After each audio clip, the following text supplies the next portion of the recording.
tal, hermanos, amigos?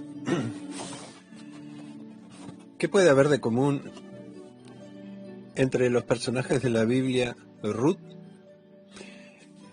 y el profeta Eliseo, Jesús y sus discípulos, el matrimonio y nosotros? Bueno, en el libro de Ruth es una joya ese libro. Encontramos una historia de una mujer, de una familia que tuvo que emigrar, irse a un país vecino porque había grandes dificultades en la tierra de Israel. Esta familia es de el pueblito de Belén, donde muchos siglos después iba a nacer el Salvador. Sabemos que Belén significa casa de pan, pero en ese momento no había pan, había hambruna, era tiempo de sequía. Entonces esta familia decide, el hombre de familia decide irse a un país vecino, a Moab, para encontrar trabajo en los campos de Moab. Allí se fueron entonces Elimelec, Noemí, su esposa, y sus dos hijos, Malón y Kelión. Bueno, trabajando allí en el campo, esta gente sabía trabajar la tierra, los israelitas, criar ganados, en fin, tenían mucho conocimiento en estas áreas de lo agropecuario. Y los jóvenes allí, los hijos, conocieron mujeres y se casaron con ellas. Una de las mujeres fue entonces Ruth, que se casó con Malón, y Orfa, que se casa entonces con Kelión, hijos de Elimelec y Noemí. Y bueno, las cosas van bien hasta que un día fallece el esposo de Noemí. Y para cortar la historia, también fallecen los dos hijos, y entonces ella piensa que la mano de Dios está contra ella. Quién sabe cuántas cosas pasaron por su cabeza. Y ella misma luego dice, mucho más adelante en este libro, porque Noemí significa placentera, pero ella dice, no me llamen más Noemí, llámenme Mara. Y porque estaba en amargura por haber perdido su esposo y sus dos hijos. Y le quedan esas nueras que son moabitas.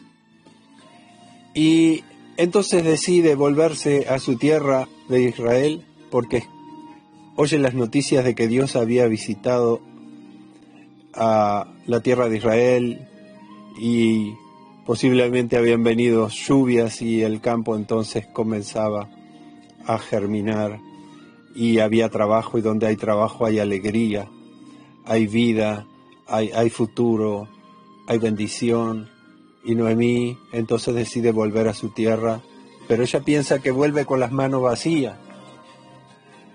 Entonces ella pone delante de sus nueras la posibilidad de que se vuelva cada una a su tierra, ¿verdad? Volveos cada una a la casa de tu madre, dice, Jehová haga con vosotras misericordia. Y entonces iban de camino hacia Belén, y las dos mujeres están decididas a ir con Noemí hacia su patria. Es interesante pensar que las moabitas vivían en su propio país, que tenían sus ídolos, sus dioses. Y en Israel, lo que vieron de esa mujer, de Noemí y de sus hijos, no adoraban un ídolo, no tenían ídolos, no tenían imágenes de dioses, pero creían y adoraban al Dios que creó los cielos, la tierra, el mar y todas las cosas que en ellos hay, y amaban al Dios, al cual le conocían con el nombre de Jehová. Y entonces esto fue una gran influencia, ver la clase de persona que era Noemí, ¿no? Una mujer virtuosa, una mujer santa, una mujer apartada del mal. Hay tantas virtudes que tiene esta persona Noemí, que en particular una de sus nueras quedó realmente impactada por la vida de Noemí, y cuando ella les vuelve a poner delante de ellas la posibilidad de que vuelvan atrás, una de ellas decide volver, las dos estaban llorando por la separación, y Orfa decide regresar a su pueblo y a sus dioses y a su antigua vida. Pero en el verso 15 del capítulo 1 dice que Noemí le dijo a Ruth: he aquí tu cuñada se ha vuelto a su pueblo, a su nación, ahí donde tiene todas las raíces, su familia, su cultura, y también se volvió a sus dioses, dice. Vuélvete tú tras ella. Y respondió Ruth. Qué grande respuesta, qué tremendo lo que dice Ruth. No me ruegues que te deje y me aparte de ti, porque a donde quiera que tú fueres, iré yo, y donde quiera que vivieres, viviré. Y mira esta declaración: tu pueblo será mi pueblo. Decide irse y identificarse con el pueblo de Israel y abandonar su propio pueblo, su nación de Moab. Dice: tu pueblo será mi pueblo y tu Dios, mi Dios. Decide abandonar por completo la idolatría y volverse al conocimiento del verdadero Dios, el Dios de Israel. Donde tú murieres, moriré yo, y allí seré sepultada. Así me haga Jehová, y aún me añada que solo la muerte hará separación entre nosotras dos. Y es una historia maravillosa cuando uno ve esta mujer Ruth, una mujer virtuosa, una mujer trabajadora. Realmente un tesoro se llevó Noemí a la tierra de Israel, y ella estaba pensando que volvía con las manos vacías y en amargura, y no sabía el propósito tremendo que Dios tenía con la vida de esta mujer Ruth. Bueno, hay que leer todo el libro para saber que, bueno, fue redimida por un pariente cercano de Noemí, y es una historia de redención, cómo se unió entonces al que luego fue su marido, y cómo de allí en más Dios la visitó, tuvo un hijo, y cuando uno mira la descendencia de Ruth y de Booz, ella llegó a ser la bisabuela, ni más ni menos que del rey de Israel, el rey David. Y a través de David viene por la línea genealógica nuestro Salvador Jesucristo. Qué maravilla lo que Dios hizo con una extranjera que estuvo dispuesta a dejarlo todo para venir y unirse al pueblo de Dios y adorar al verdadero Dios. Y esto es lo que sucede con las vidas de nosotros, porque Jesús nos llama a dejar, tenemos cosas que abandonar completamente, la cultura de pecado, ¿verdad? Abandonarlo todo para seguirle a Él, es decir, abandonar la vida que ofende a Dios, abandonar esa mundanalidad, esa manera de pensar que tenemos, hasta que se hace la luz en nuestro corazón para conocer a Jesucristo, el Hijo de Dios, como nuestro Dios, como nuestro Salvador, como nuestro Redentor, y pasar a ser parte del pueblo adquirido por Dios con la sangre preciosa de Jesús y tener la ciudadanía del cielo. Es mucho lo que Dios nos da, es mucho lo que recibió Ruth. Ruth ni pensaba la bendición que Dios tenía preparada para su vida. Para cortar la historia, ¿qué tiene también en común el profeta Eliseo? Muchos años después, ¿verdad? Sabemos que él fue elegido como sucesor del profeta Elías. Dios había decidido llevarse a su presencia al profeta Elías y le mandó ungir como su sucesor a Eliseo. Elías era un profeta enorme, de una estatura enorme, un hombre de Dios, un hombre del Espíritu Santo, un hombre con maravillas, señales, milagros. Hay que leer la historia en Segundo de Reyes, o antes, en el primer libro de Reyes, donde aparece la tamaña figura del profeta Elías. Así que habían muchos discípulos de los profetas en aquellos días, había escuelas proféticas, pero Dios elige a Eliseo. Pero Eliseo, al caminar con este profeta, las cosas de Dios se te pegan, ¿verdad? Dime con quién andas y te diré quién eres, es el dicho popular. Eliseo andaba con el profeta Elías, ¿verdad? Caminando con él, con un hombre de Dios, y claro que se te van a pegar las cosas de Dios.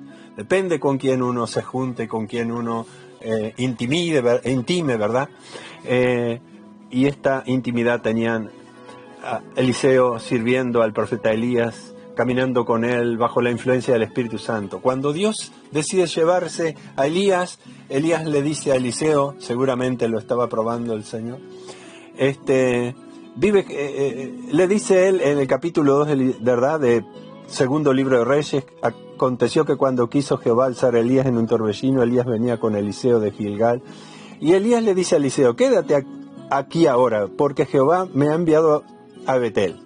Y Eliseo le dijo: vive Jehová y vive tu alma, que no te dejaré. Se da cuenta, es más o menos la misma temática. Vive Jehová, vive tu alma, no te dejaré. Y otra vez él le dice: quédate aquí porque el Señor me ha enviado a Jericó. Y la misma respuesta a Eliseo: vive Jehová, vive tu alma, que no te dejaré. Luego dice: el Señor me ha enviado al Jordán.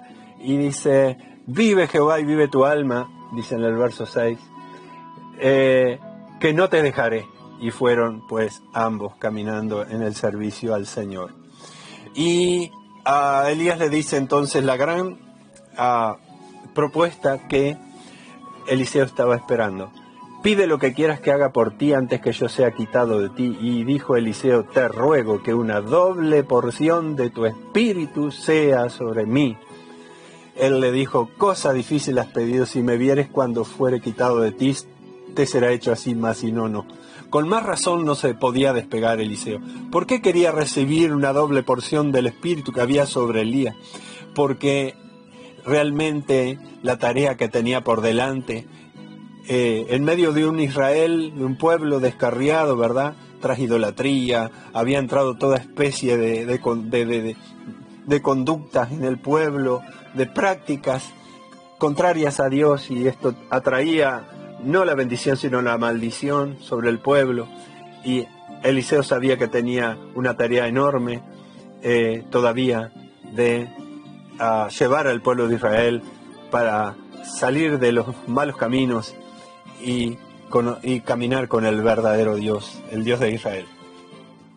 Bueno, ya sabemos la historia cuando Elías es arrebatado al cielo en un torbellino, y hay carros de fuego y caballos de fuego, hay actividad angélica en aquel lugar, y el gran profeta de Dios es llevado a la presencia de Dios sin pasar por la muerte. Y el manto de Elías cae sobre Eliseo, y de ahí en adelante hay que leer la historia, segundo de Reyes. Lo maravilloso que fue la maravillosa tarea de Eliseo, los milagros, las maravillas, cómo condujo y cómo fue que Dios protegió al pueblo de Israel a través de su conducción, de su vida. Maravilloso, ¿verdad? Pero interesante que, como dijo Ruth, no te dejaré, no. Ruth decía a su suegra: solo la muerte nos podrá separar. Y Eliseo por nada quería separarse de Elías, porque él estaba esperando recibir la respuesta a su petición. Ya llegamos a los tiempos de Juan capítulo 6, en adelante. Está narrando la historia de Jesús con sus discípulos, y nos dice la palabra que cuando Él les puso a sus seguidores, ¿verdad?, lo que significaba seguirle a Jesús, ¿verdad?, que uno no puede llevar una doble vida, tener un doble discurso, ¿verdad?, ser un poco mundano y un poco creyente, y Él les puso los puntos sobre la I. Y dice en el capítulo 6 del Evangelio de Juan, verso 66, desde entonces muchos de sus discípulos volvieron atrás y ya no andaban con Él. Cuando vieron, pero seguir a Jesús significa que no voy a poder seguir pecando. Seguir a Jesús significa que no puedo llevar este estilo de vida que yo estaba llevando.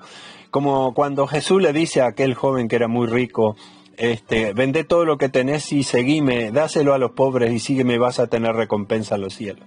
Bueno, no a todos los ricos Jesús le dice eso, pero ese joven, su ídolo, su Dios era el dinero. Y no se puede servir a Dios y a las riquezas. Entonces, cuando Él les pone lo que significa tener que tomar su cruz e ir en pos de Él, muchos le dieron la espalda a Jesús. Ojalá que eso no pase con tu vida, ¿verdad? Entonces Jesús le dice a sus más íntimos, a los 12, ¿quieren acaso ustedes irse también? Porque nadie está obligado a seguir a Jesús, ¿verdad? Él no obliga a nadie, ¿verdad? No nos maneja con un control remoto. Entonces les pone delante de ellos la situación. Si ustedes quieren irse, como Ruth podía haberse vuelto a su tierra, como Eliseo podía haberse quedado satisfecho con lo que sabía y conocía de Dios, pero él quería ir más a más y no se separó del profeta, ¿verdad? Y ahora Jesús le dice a sus discípulos, ¿quieren irse ustedes? Le respondió Simón Pedro, Señor, ¿a quién iremos? ¿A quién iremos? Tú tienes palabras de vida eterna, y nosotros hemos creído y conocemos que tú eres el Mesías, el Cristo, el Hijo del Dios viviente. Qué tremendo, ¿no? Y Jesús le dice, yo os he escogido a ustedes, y es una maravilla que el Señor haya puesto sus ojos en vos y en mí, ¿verdad? Y nos haya llamado a caminar con Él, nos ha perdonado nuestros pecados, nos ha dado la limpieza en su sangre, nos ha dado un futuro, nos prometió la patria celestial, hemos entrado en el reino de Dios, tenemos una vida abundante en Cristo, cuánta bendición. ¿Quién va a querer dejar todo esto para irse atrás, para vivir como el hijo pródigo de las migajas del mundo, ¿verdad? Deseando la comida de los cerdos. Por favor, ¿querés irte acaso? ¿Querés volverte atrás? O decir, tengo muchas luchas, es difícil el camino, sí. El Señor dice, toma tu cruz y sígueme, sigue en pos de mí. Pero el Señor mismo está con nosotros todos los días y hasta el fin, como Él lo prometió. Nunca te dejaré ni te desampararé, dice el Señor. Él no nos deja. ¿Podríamos dejarlo nosotros? Sí, podríamos, porque muchos discípulos se volvieron atrás y ya no le seguían. Pero gracias a Dios por aquellos como Pedro que dijeron, ¿a dónde vamos a ir? Tú tienes palabra de vida eterna.